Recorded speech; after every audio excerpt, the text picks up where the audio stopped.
Hello friends, स्वागत है आपका आपके अपने चैनल HSC स्टडी गाइड में। आज हम बात करने वाले हैं एक बहुत ही इम्पॉर्टेंट और लाइफ सेविंग टॉपिक के बारे में, जिसका नाम है इलेक्ट्रिकल सेफ्टी। इस वीडियो में हम इलेक्ट्रिकल सेफ्टी को बेसिक से लेकर एडवांस लेवल तक सिंपल और प्रैक्टिकल वे में समझेंगे।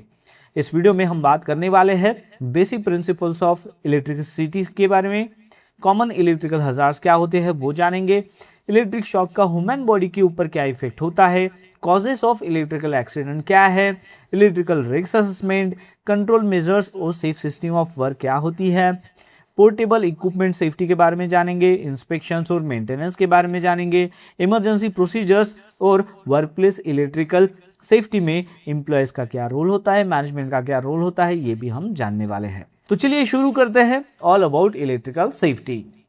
वीडियो की शुरुआत करने से पहले मैं आपको बताना चाहूंगा कि अगर आप निबोश, आयोश, ओशा, एसपी या फिर सीएसपी सर्टिफिकेशंस की प्रिपरेशंस कर रहे हो और अगर आपको स्टडी मटेरियल चाहिए तो इसका लिंक आपको नीचे डिस्क्रिप्शन में मिल जाएगा, आप वहां से इसकी बुक डाउनलोड कर सकते हो। चलिए अब हम वीडियो के टॉपिक के ऊपर आते हैं। सबसे पहले बेसिक यहाँ पर समझना जरूरी है, वो है कि इलेक्ट्रिसिटी यानी कि क्या होता है। तो इलेक्ट्रिसिटी एक फ्लो है इलेक्ट्रिक करंट का जो कंडक्टर के थ्रू पास होता है। तीन इंपॉर्टेंट टर्म्स होते हैं इसमें। होता है सबसे पहला वोल्टेज। अब वोल्टेज यानी कि क्या, जो पुश करता है करंट को, इसे हम वोल्ट्स में मेजर करते हैं। फिर आता है करंट। करंट यानी कि क्या, कि जो फ्लो होता है इसे एम्पियर्स में मेजर करते हैं। और तीसरा है रेजिस्टेंस। रेजिस्टेंस जो करंट के फ्लो को अपोज करता है। तो इलेक्ट्रिसिटी हमेशा क्लोज सर्किट में फ्लो करती है। अगर ह्यूमन बॉडी इस सर्किट का पार्ट बन जाए तो करंट बॉडी के थ्रू पास होता है, जो बहुत डेंजरस हो सकता है। अब हम बात करते हैं इलेक्ट्रिकल सप्लाई के टाइप्स के बारे में। इलेक्ट्रिक करंट के दो मेन टाइप्स होते हैं। वो सबसे पहला है डायरेक्ट करंट, जिसे हम शॉर्ट में डीसी कहते हैं। इसमें करंट एक ही डायरेक्शन में फ्लो करता है, एग्जांपल है जैसे कि बैटरी। और दूसरा है अल्टरनेटिव करंट, जिसे शॉर्ट में हम एसी कहते हैं, एसी करंट कहते हैं। तो इसमें करंट डायरेक्शन चेंज करता है, यानी कि उसका जो डायरेक्शन है करंट का वो चेंज करता रहता है। एग्जांपल है जैसे कि घर और इंडस्ट्री का जो पावर सप्लाई है वो। तो यहाँ पर अल्टरनेटिव जो करंट है एसी है, ये ज्यादा कॉमनली यूज होता है और हाई वोल्टेज पर ज्यादा डेंजरस होता है। अब हम बात करते हैं इलेक्ट्रिकल हजार्ड्स के बारे में। तो इलेक्ट्रिकल हजार्ड्स अलग अलग फॉर्म में हो सकते हैं। इसमें कॉमन हजार्ड है इलेक्ट्रिकल शॉक। अब इलेक्ट्रिक शॉक यानी कि जब करंट बॉडी के थ्रू पास होता है, ठीक है।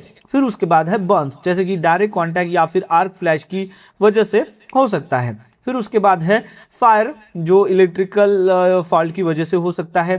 फिर उसके बाद है एक्सप्लोजन, जैसे कि इलेक्ट्रिकल स्पार्क फ्लेमेबल गैसेस या फिर डस्ट को इग्नाइट कर सकता है। और फिर उसके बाद है आर्क फ्लैश या फिर आर्क ब्लास्ट, ठीक है, जैसे कि सडन एनर्जी रिलीज होती है जो हाई हीट और लाइट प्रोड्यूस करती है। तो ये कुछ कॉमन हजार्ड्स हमें देखने को मिलते हैं। अब हम बात करते हैं कि इलेक्ट्रिक शॉक का ह्यूमन बॉडी के ऊपर क्या इफेक्ट होता है उसके बारे में। तो इलेक्ट्रिक शॉक का इफेक्ट डिपेंड करता है कि कितना करंट पास हो रहा है बॉडी से, कितनी देर तक एक्सपोजर हो रहा है और करंट बॉडी के किस पाथ से पास हो रहा है। पर्सन्स की हेल्थ भी यहाँ पर, हेल्थ कंडीशंस भी यहाँ पर देखी जाती है। तो ये चारों कंडीशंस के ऊपर बेसिस होता है।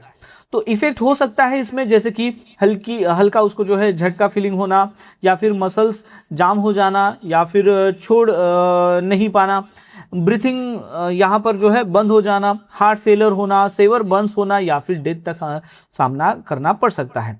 तो इंपॉर्टेंट बात यह है कि यहाँ पर छोटा करंट भी कभी कभी फटल हो सकता है। अब हम बात करते हैं कि इलेक्ट्रिकल एक्सीडेंट के कॉमन कॉजेस क्या है उसके बारे में। तो electrical accidents usually unsafe conditions या फिर अनसेफ एक्ट की वजह से होते हैं।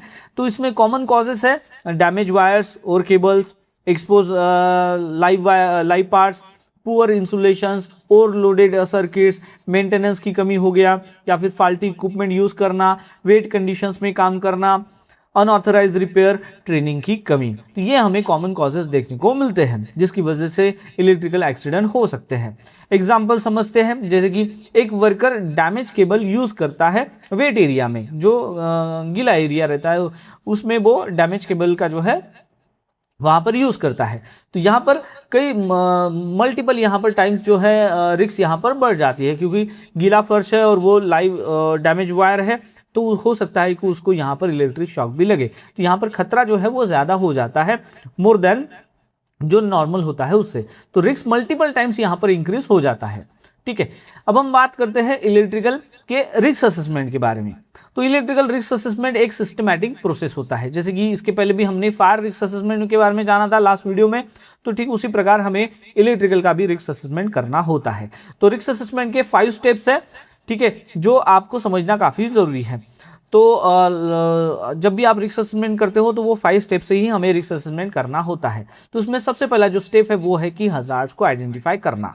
अब जहां पर भी आप इलेक्ट्रिकल का काम कर रहे हो वहां पर आपको इलेक्ट्रिकल के रिलेवेंट हजार्ड्स को फाइंड आउट करना होता है। अब कौन से हजार्ड्स हो सकते हैं, जैसे कि ओपन वायर्स हो गया, फॉल्टी टूल्स हो गया, या फिर ओवरलोडेड सॉकेट्स हो गए, तो ये हजार्ड्स आप आइडेंटिफाई कर सकते हो। अब ये स्टेप 1 आपकी कंप्लीट होगी। अब आती है स्टेप 2। अभी आपको आइडेंटिफाई करना होता है उन लोगों को कि जिनको इसकी वजह से खतरा हो सकता है। तो इलेक्ट्रिशियंस हो गया, उनको खतरा हो सकता है, वर्कर्स, मेंटेनेंस स्टाफ, विजिटर्स, ये आपने आइडेंटिफाई कर लिया कि इन लोगों को खतरा हो सकता है। ये स्टेप 2 आपका यहाँ पर कंप्लीट हो जाता है। फिर आता है स्टेप 3। स्टेप 3 में आप क्या करते हो कि ये जो खतरे हैं जो आपने आइडेंटिफाई कर लिए, हजार्ड्स आइडेंटिफाई कर लिए, इसका रिस्क को आप इवैल्यूएट करते हो, यानी कि हाई है, मीडियम है या फिर लो है, उस तरीके से रिस्क को इवैल्यूएट करते हो और फिर उसके लिए आप कंट्रोल मेजर जो है अप्लाई करते हो। तो आप क्या करोगे, जैसे कि ओपन वायर्स है या फिर कोई डैमेज केबल है तो आप उसको रिपेयर करना हो गया, ठीक है, या फिर हो सकता है उसको आपको रिप्लेस करना हो, प्रोटेक्शन सिस्टम आप यहाँ पर इंस्टॉल करोगे। तो ये आप कंट्रोल मेजर्स यहाँ पर लेते हो स्टेप 3 में। अब स्टेप 3 जब आपकी कंप्लीट हो जाती है, फिर आती है स्टेप 4 जो होता है रिकॉर्ड एंड ट्रेन। यहाँ पर आप क्या करता हो कि डॉक्यूमेंटेशंस को रिकॉर्ड करते हो और ट्रेनिंग प्रोवाइड करते हो। डॉक्यूमेंटेशंस यहाँ पर मेंटेन करते हो, वर्कर्स को ट्रेनिंग प्रोवाइड करते हो। तो ये स्टेप 4 आ जाती है।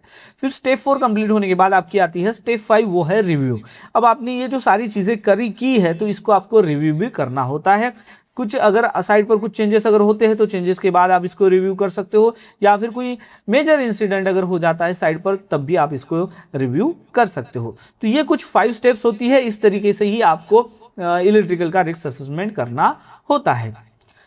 अब हम बात करते हैं इलेक्ट्रिकल सेफ्टी के लिए क्या कंट्रोल मेजर्स आप ले सकते हो उसके बारे में। देखो, हजार्ड्स को कंट्रोल करने के लिए हिरार्की ऑफ कंट्रोल्स का आपने इस्तेमाल करना चाहिए। जो हिरार्की होती है उसका ही इस्तेमाल करना चाहिए। हिरार्की क्या होती है, तो 5 स्टेप्स आते हैं हिरार्की के और उसी के मुताबिक आपको कंट्रोल मेजर्स लेना होता है। हिरार्की में सबसे पहला जो स्टेप आता है वो है एलिमिनेशंस का, यानी कि हजार्ड्स को आपको पूरी तरीके से आप रिमूव कर सकते हो पॉसिबल हो तो। दूसरा स्टेप है वो है सब्स्टिट्यूशन। अगर आप हजार्ड्स को पूरी तरीके से रिमूव नहीं कर सकते हो तो फिर आपको सब्स्टिट्यूट करना होता है। आप क्या कर सकते हो कि लो वोल्टेज सिस्टम का आप यहां पर इस्तेमाल कर सकते हो। फिर उसके बाद है सब्स्टिट्यूशंस के बाद आती है इंजीनियरिंग कंट्रोल। इसमें आप क्या कर सकते हो, तो इंसुलेशन हो गया, अर्थिंग आप प्रॉपर कर सकते हो, सर्किट ब्रेकर लगा सकते हो, आरसीडी यानी कि रेसिडुअल करंट डिवाइस का आप इस्तेमाल कर सकते हो। ये सारे इंजीनियरिंग कंट्रोल्स है। फिर उसके बाद और क्या कंट्रोल मेजर्स ले सकते हो, तो अभी आपकी आती है चौथी स्टेप हिरार्की में, वो है एडमिनिस्ट्रेटिव कंट्रोल। एडमिनिस्ट्रेटिव कंट्रोल में आप परमिट टू वर्क सिस्टम आपके साइड पर इंप्लीमेंट कर सकते हो, log out tag out system implement कर सकते हो, सभी को जो है ट्रेनिंग प्रोवाइड कर सकते हो। और फिर लास्ट में आती है लास्ट हिरार्की, वो है पीपी। अब जो भी वर्कर्स इलेक्ट्रिकल का काम कर रहे हैं तो उनके पास इंसुलेटेड ग्लोव्स होने चाहिए, सेफ्टी शूज उन्होंने पहनने चाहिए और आर्क प्रोटेक्शन क्लोथिंग भी उन्होंने पहननी चाहिए पॉसिबल हो तो, ठीक है, जहां पर जरूरत हो। तो ये पीपी आप इस्तेमाल कर सकते हो। तो इस तरीके से आप हिरार्की की मदद से कंट्रोल मेजर्स इलेक्ट्रिकल सेफ्टी के लिए ले सकते हो। अब हम बात करते हैं सेफ सिस्टम ऑफ वर्क की। सेफ सिस्टम देखो बहुत ही इंपॉर्टेंट होती है। इसमें कई सारे स्टेप आप ले सकते हो, जैसे कि आइसोलेशन। आइसोलेशन यानी कि पावर सप्लाई, आइसोलेशन करना यानी कि पावर सप्लाई को बंद कर देना, ठीक है।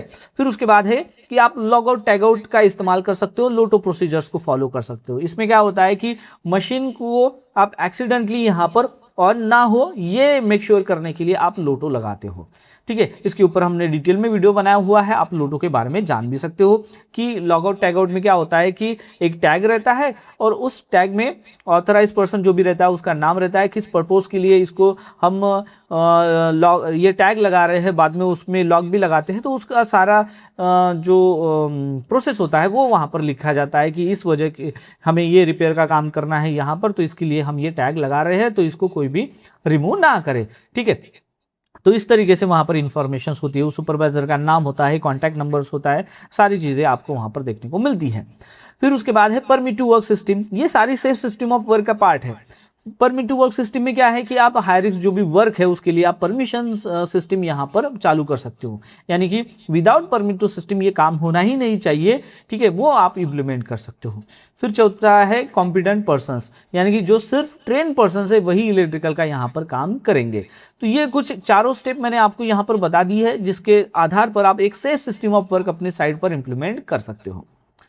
फिर उसके बाद अब हम जानते हैं कि पोर्टेबल इलेक्ट्रिकल इक्विपमेंट सेफ्टी के बारे में। तो पोर्टेबल जो भी इलेक्ट्रिकल इक्विपमेंट है उसकी हम सेफ्टी कैसे कर सकते हैं? तो देखिए, पावर जो भी पोर्टेबल टूल्स होते हैं वो सबसे ज़्यादा एक्सीडेंट कॉज करते हैं। एग्जाम्पल है जैसे कि ड्रिल हो गया, ग्राइंडर हो गया या फिर एक्सटेंशन केबल्स हो गए। तो इसके लिए हम क्या सेफ्टी मेजर्स ले सकते हैं? तो रेगुलर हमें इसकी चेकिंग करनी होगी, प्रॉपर केबल का इस्तेमाल करना होगा, वेट एरिया अगर है तो उसको अवॉइड करना होगा, वहाँ पर आपको काम नहीं करना है, और आरसीडी यानी कि रेसिडुअल करंट डिवाइस का जो है आपको इस्तेमाल करना होगा। ठीक है, आरसीडी का हो या फिर आरसीसीबी का हो या फिर ईएलसीबी का हो, आप उसका इस्तेमाल कर सकते हो। अब बात करते हैं इंस्पेक्शंस और मेंटेनेंस की। अब इंस्पेक्शन मेंटेनेंस ये भी बहुत इंपॉर्टेंट है। इसमें आता है कि सबसे पहले विजुअल इंस्पेक्शंस, आप जो भी इलेक्ट्रिकल टूल्स इस्तेमाल कर रहे हो उसका विजुअल इंस्पेक्शंस करना काफ़ी ज़रूरी है। इसमें आप चेक कर सकते हो कि कोई वायर डैमेज तो नहीं है, लूज कनेक्शन है क्या, या फिर कोई बर्न मार्क तो नहीं है किसी केबल के ऊपर, वो आप चेक कर सकते हो। फिर उसके बाद आता है टेस्टिंग। टेस्टिंग में क्या है, तो आप इंसुलेशन टेस्टिंग चेक कर सकते हो, अर्थिंग टेस्टिंग कर सकते हो, ये चीज़ें आप कर सकते हो। फिर है मेंटेनेंस। मेंटेनेंस में आप क्या कर सकते हो कि फाल्टी जो भी पार्ट्स है केबल का हो तो उसको आप रिप्लेस करो, या फिर इसका जो है रिकॉर्ड आप मेंटेन करो। ठीक है, तो ये सारा मेंटेनेंस आप कर सकते हो। फिर उसके बाद आता है इमरजेंसी प्रोसीजर्स। अगर इलेक्ट्रिकल एक्सीडेंट अगर हो जाए तो क्या इमरजेंसी प्रोसीजर्स होनी चाहिए, वो आपको समझना जरूरी है। देखिए, अगर किसी पर्सन को इलेक्ट्रिक अगर शॉक लग जाता है तो डायरेक्ट टच आपको उसको नहीं करना है, क्योंकि हो सकता है कि विक्टिम वहां पर लाइव हो, वो लाइव इलेक्ट्रिकल केबल है जिससे विक्टिम का एक्सीडेंट हुआ है वो अभी भी लाइव हो, ऐसा हो सकता है। इसलिए विक्टिम को कभी भी आपने डायरेक्ट टच नहीं करना है। पावर सप्लाई सबसे पहले जो है आपको बंद करना है, और नॉन कंडक्टिव जो भी ऑब्जेक्ट रहेगा उसका ही आपको इस्तेमाल करना है, उस लाइव जो केबल रहेगा जो पर्सन के ऊपर रहेगा उसको हटाने के लिए, जैसे वुड या फिर प्लास्टिक का आप इस्तेमाल कर सकते हो। फिर उसके बाद जो है आपको उसको फर्स्ट एड देनी है, यानी कि जैसे आप सीपीआर दे सकते हो, और जहां पर उसको जला हुआ है, बर्न्स हुआ है, उसको आप ट्रीटमेंट दे सकते हो। और फिर उसके बाद आप इमरजेंसी जो भी सर्विसेज है उसको आप कॉल कर सकते हो। जितनी जल्दी आप फास्ट एक्शन लोगे तो उतना जल्दी जो है आप उसकी जान बचा सकते हो। तो ये इमरजेंसी प्रोसीजर आपको ध्यान में रखनी है। अब हम बात करते हैं इम्प्लॉयज के रोल के बारे में। देखिए, इम्प्लॉयज का रोल क्या होता है और मैनेजमेंट का रोल क्या होता है, ये जानना काफ़ी ज़रूरी है, क्योंकि इलेक्ट्रिकल सेफ्टी ये सबकी जिम्मेदारी होती है, खाली ऐसा नहीं है कि एक सेफ्टी पर्सन की जिम्मेदारी होती है। तो इम्प्लॉयज की क्या जिम्मेदारी है इसमें? तो डैमेज अगर वो देखते हैं कोई इलेक्ट्रिकल कोई डैमेज है, केबल डैमेज है एग्जांपल के लिए, तो उसके बारे में उसने रिपोर्ट करना चाहिए। अनऑथराइज रिपेयर वहां पर नहीं करना चाहिए। ठीक है, कोई पर्सन ऑथराइज ही नहीं है उसको तो उसने कभी भी रिपेयर नहीं करना चाहिए। प्रोसीजर्स फॉलो करनी चाहिए और ट्रेनिंग अटेंड करनी चाहिए, ये इम्प्लॉयज की जिम्मेदारी है। ठीक है, तो उनका रोल है। अब हम बात करते हैं मैनेजमेंट का क्या रोल है उसके बारे में। तो सेफ इक्विपमेंट मैनेजमेंट ने जो है प्रोवाइड करना चाहिए, देना चाहिए, मेंटेनेंस को इंश्योर करना चाहिए, और ट्रेनिंग प्रोवाइड करनी चाहिए सभी पर्सन्स को। ठीक है, ये मैनेजमेंट की जिम्मेदारी है। तो दोस्तों, इस तरीके से आपको इलेक्ट्रिकल सेफ्टी के बारे में पता चल गया होगा। अगर आपको ये वीडियो हेल्पफुल लगा हो तो वीडियो को लाइक करें, शेयर करें और सब्सक्राइब करें HSC स्टडी गाइड को, और भी यूजफुल सेफ्टी ट्रेनिंग वीडियोस के लिए। तो मिलते हैं एक नए वीडियो में एक नए टॉपिक के साथ में। तब तक के लिए टेक केयर, बाय बाय।